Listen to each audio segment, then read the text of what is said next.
వచ్చింది. పేరేంది? శ్వేత యాదవ్ వచ్చింది. ఏం చేయడానికి? ఎవరు వచ్చింది? ఇంకా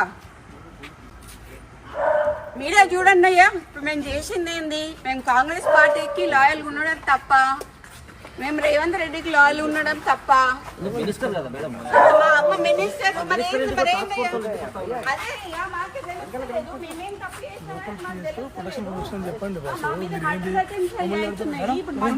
కదా ఇది. ఇప్పుడేమో ఆమె ఎందుకు వచ్చింది ఇప్పుడు అంటే మా అమ్మ ఇప్పుడు లేడీ కానిస్టేబుల్ వచ్చిందంటే, లేడీ ఎస్ఐఓ సిఐఓ ఆమె నాకు తెలియదు, వచ్చిందంటే మా అమ్మని అరెస్ట్ చేయడానికి వచ్చినట్ట, అంతేనా? సో గవర్నమెంట్ లో ఉన్నటువంటి ఒక మినిస్టర్ కదా మీ అమ్మ. సో అదే నాకు తెలియట్లేదు. మరి మీరే తెలుసుకోవాలి. ఎందుకంటే మరి టీఆర్ఎస్ వాళ్ళ మీద పడకుండా కాంగ్రెస్ వాళ్ళ మీద పడి మా మీద మా ఇంటి మా ఆడోళ్ళ మీద పడ్డానికి ఇప్పుడు ఆమె ఎందుకు వచ్చింది చెప్పంటే చెప్పట్లేదు కదా. ఆ టాస్క్ ఫోర్స్ వాళ్ళు ఇంతకు ముందు వచ్చి మా ఓఎస్డీని నిన్న టర్మినేట్ చేశారండి. టర్మినేట్ చేశారు. చేసినందుకు దాన్ని అడ్మినిస్ట్రేషన్ గ్రౌండ్స్ లో అన్నారు. మాకు వాటికి ఎక్స్ప్లెనేషన్ ఇవ్వలేదు.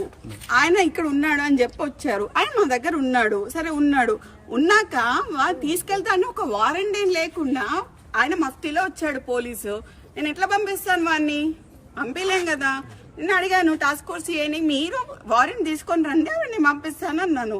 ఇగో ఇప్పుడు జూబ్లీ హిల్స్ వాళ్ళు వస్తున్నారు అని చెప్పి మాకు ఇన్ఫర్మేషన్ వచ్చింది.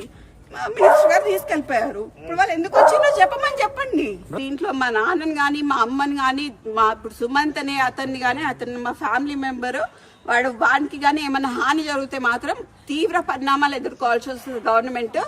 దీంట్లో పొంగులేటి హస్తం ఉన్నది, దీంట్లో రేవంత్ రెడ్డి హస్తం ఉన్నది, వేం నరేందర్ రెడ్డి హస్తం ఉన్నది. వాళ్ళు ముగ్గురు బాధ్యులు అవుతారు. వాళ్ళు ముగ్గురు బాధ్యులు. మినిస్టర్ గారే కదా ముఖ్యమంత్రికి గానీ మిగతా మంత్రులకు ఏమైనా ఫోన్ చేసే ప్రయత్నం ఉత్తమ్ కుమార్ రెడ్డికి ఫోన్ చేశారు సార్. ఉత్తమ్ కుమార్ రెడ్డికి ఫోన్ చేస్తే మాకేమని ఇచ్చారు?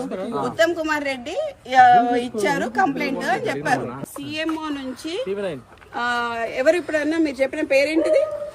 రోహిన్ రెడ్డి. ఆయన ఎవరు?